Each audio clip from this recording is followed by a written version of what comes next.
So the next question, it's just going to go right along with it. Since we were talking about the Gray Jedi, like you said, a lot of people were thinking that Luke was going to be the Gray Jedi.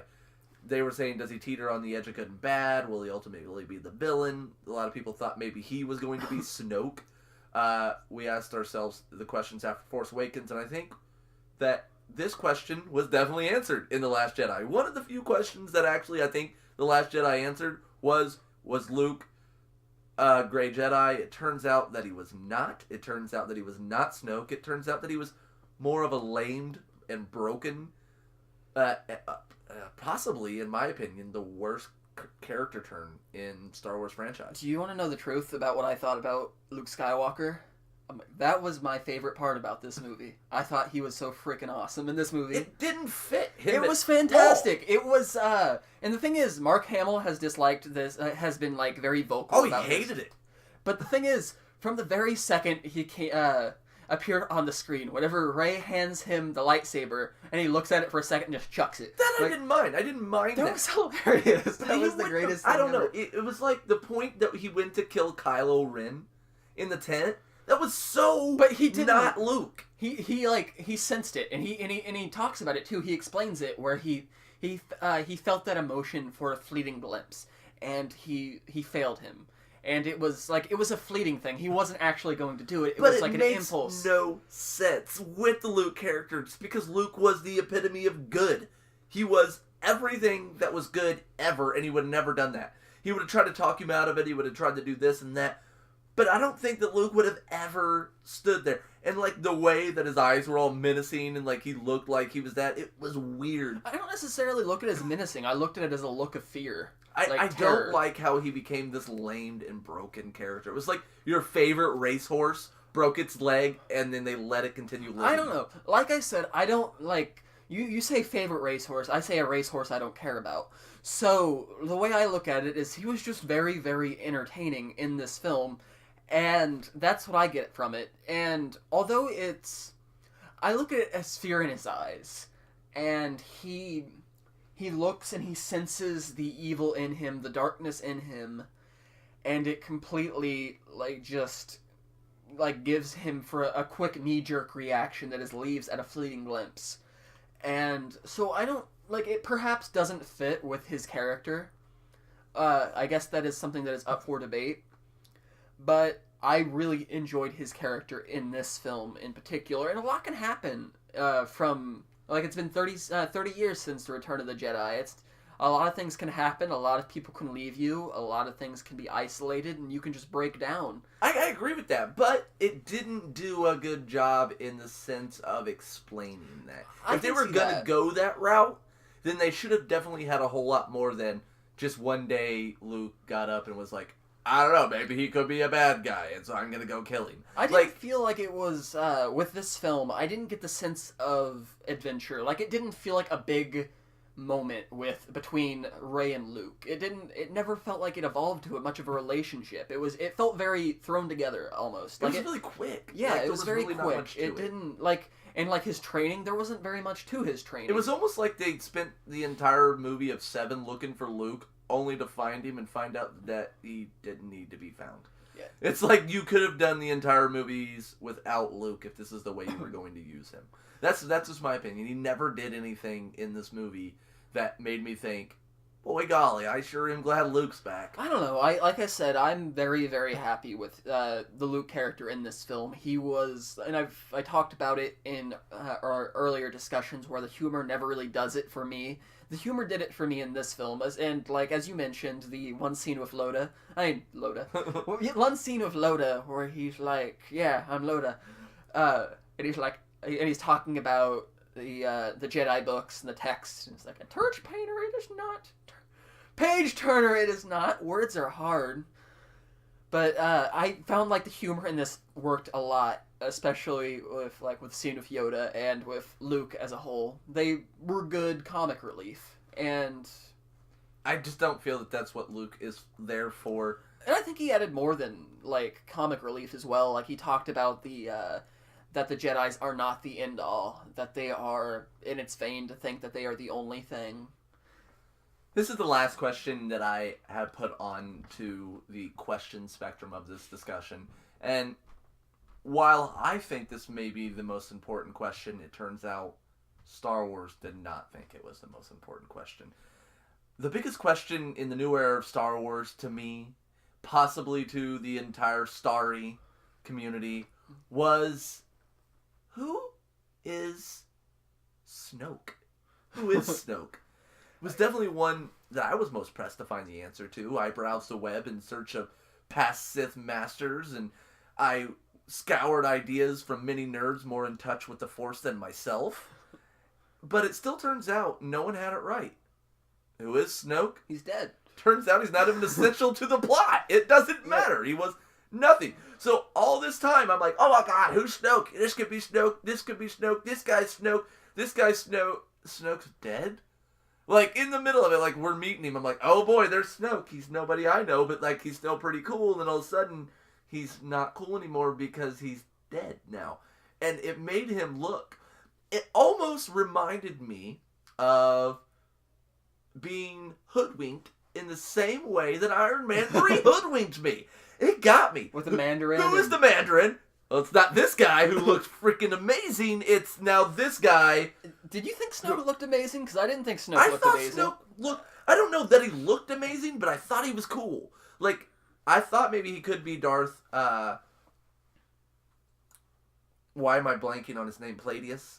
No, it's not. Plagueis? Plagueis. I thought he could be. And I was like, okay, cool. It's like, great that I knew his name because I have no idea who he is. His face is all contorted. I know that it looked like the Emperor could have taken him out because the Emperor talks about killing his master. And he talks about how his master had completed the control of death and was able to bring himself back. Well, Emperor's major power was the Force Lightning. He could do that Force Lightning. Well, his face was contorted. He kind of looked like maybe he could have been brought back from the dead. And I was thinking, all right, maybe this is who this is. And this is going to be kind of cool. Because where did this powerful Jedi just come from? I mean, it wasn't very that long between Darth Vader dying, sacrificing himself, and this Snoke coming out of nowhere and getting his own apprentice and Kylo Ren. So I really thought, who is this guy? A lot of people thought, who is this guy? It turns out that it didn't matter, and we were all hoodwinked yet again by a Disney movie because it hyped this guy up, made me feel really good about it, and then just did nothing with it. I don't know. I felt like with Episode 7, one thing is that it was building towards things, and with Episode 8, I don't feel, after finishing Episode 8, that we ended it in a way that makes me extremely excited for Episode 9. And I don't think that we have a very, very, very strong conflict or antagonist in this, because without Snoke, what are we left with? It's the rebels themselves. No, the First Order.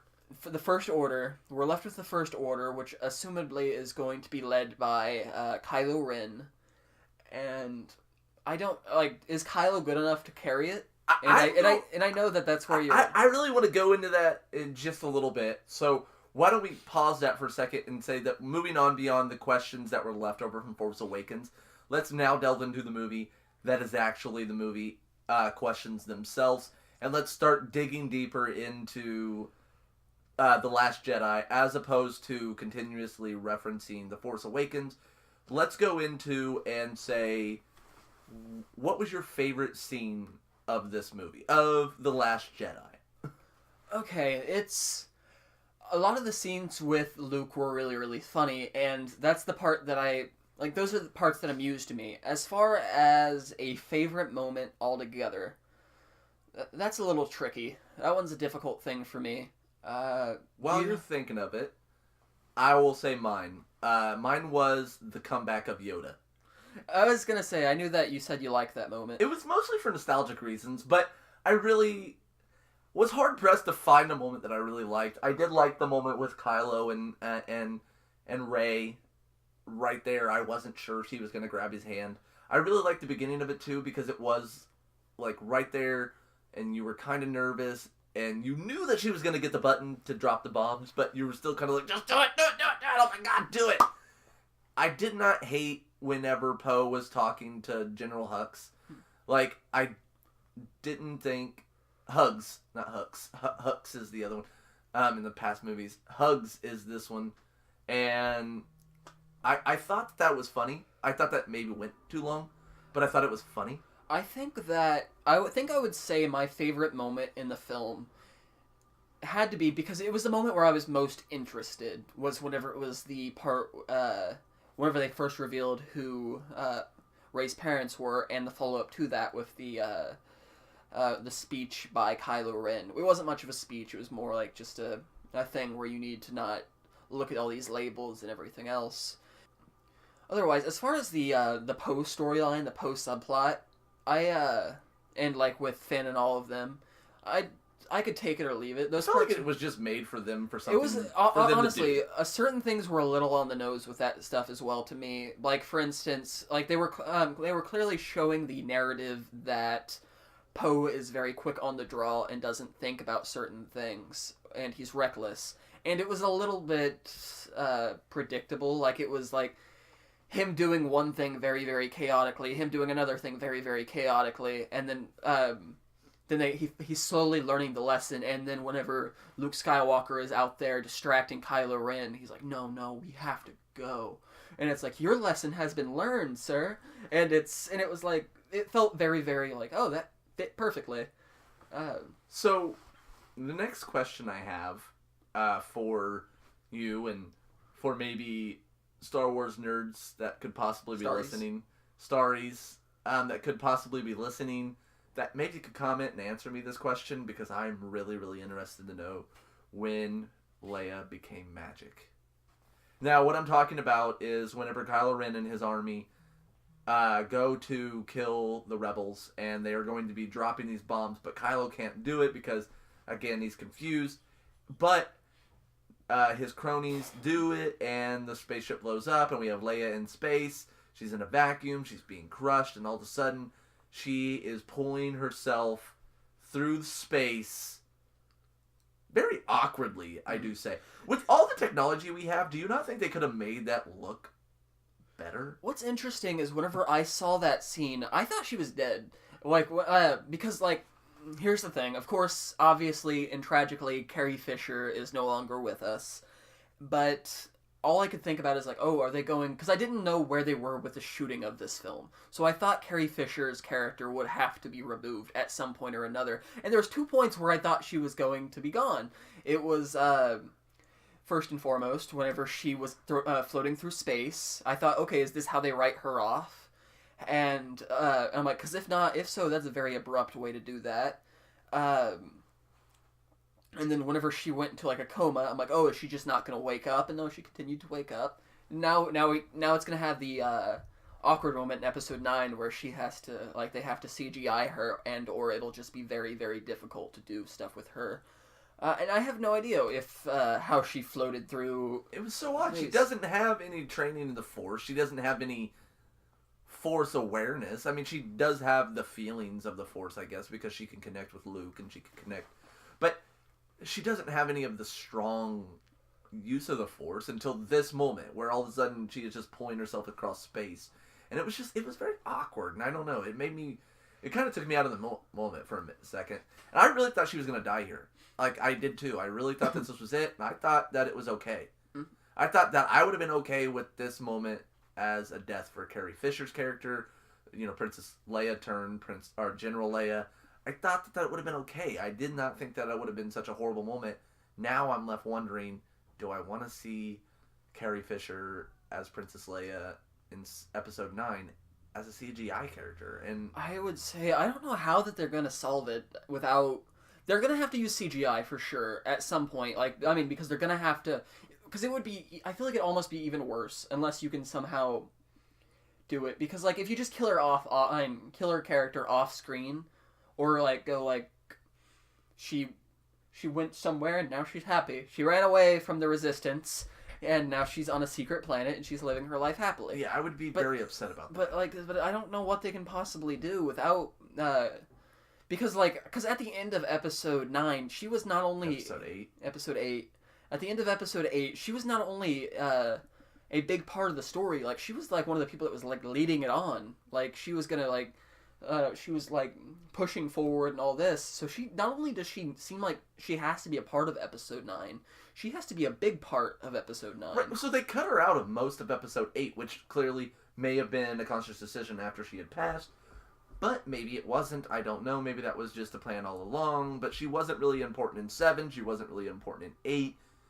You could have killed her off there. And shown a little bit, I think, of a dynamic of Kylo Ren. Like, he couldn't kill his mom. Killed his dad. But he couldn't kill his mom. And someone else did it for him. And now it could have been a moment to make him... a little bit of character development. A little bit more character development. They did a fairly... decent job of building both him and Rey during this movie, which is, I think, one of the strong points of episode 8 was definitely their character building. But it definitely could have been that kind of moment, and I think that would have been an adequate death for the General Leia character. I was told whenever everyone was reviewing this film, everyone also said that it was the best film since Empire Strikes Back. People said that there was one moment in the movie that made them feel like breathless. That it was like a breathtaking moment where they could not believe what they were seeing. And as I watched the film, all I can think is like, where was that moment? Yeah, because there was a bunch of moments that I seen on different people from Twitter. They were like, well, they do a lot of shocks in this movie. And I found myself looking for those shocks while I watched it. And I said, where are they at? The only moment I can think, and I'm like, unless people got more out of it than what I got out of it, the only part that, like, looked cool and I guess could have meant something is the part where Rey is, like, in a line of herself and, like, talking in her head. I had no idea what the heck that even meant. That was just a part in the movie that was thrown in there that I still have no idea. They're like, look at this cool snap thing I can do. Yeah.